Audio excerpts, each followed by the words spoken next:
Chalakudy saint James ആശുപത്രിയിൽ അത്യാധുനിക blood ബാങ്കിന്റെയും നവീകരിച്ച OP ബ്ലോക്കിന്റെയും ഓഡിറ്റോറിയത്തിന്റെയും ഉദ്ഘാടനം മെയ് 23 വെള്ളിയാഴ്ച ഉന്നത വിദ്യാഭ്യാസ മന്ത്രി ഡോക്ടർ ആർ ബിന്ദു നിർവഹിക്കുമെന്ന് ആശുപത്രി ഡയറക്ടർ ഡോക്ടർ ആൻറ്റു ആലപ്പാടൻ വാർത്താ സമ്മേളനത്തിൽ അറിയിച്ചു. ഇരിഞ്ഞാലക്കുട രൂപതാ ബിഷപ്പ് മാർ പോളി കണ്ണൂക്കാടൻ അധ്യക്ഷത വഹിക്കും. MLA സനീഷ് കുമാർ ജോസഫ് മുഖ്യാതിഥിയായിരിക്കും. ഡയറക്ടർ ഡോക്ടർ ആൻറ്റു ആലപ്പാടൻ പദ്ധതി വിശദീകരണം നടത്തും. നഗരസഭാ ചെയർമാൻ ഷിബു വാലപ്പൻ, പ്രതിപക്ഷ നേതാവ് CS സുരേഷ് തുടങ്ങിയവർ പങ്കെടുക്കും.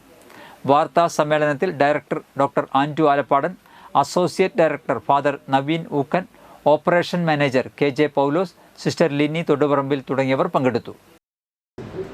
അതിൽ ഏത് ഘടകമാണ് ഈ രോഗിക്ക് ആവശ്യമുള്ളത് എന്നുണ്ടെങ്കിൽ ആ ഘടകം കൊടുക്കുന്ന സംവിധാനം, അതാണ് ഇപ്പോൾ നമ്മൾ ബ്ലഡ് കോമ്പോണൻസ് ആയിട്ട് തിരിച്ച് കൊടുക്കുന്ന സംവിധാനമാണ് ഇപ്പോൾ നമ്മൾ അറേഞ്ച് ചെയ്ത്.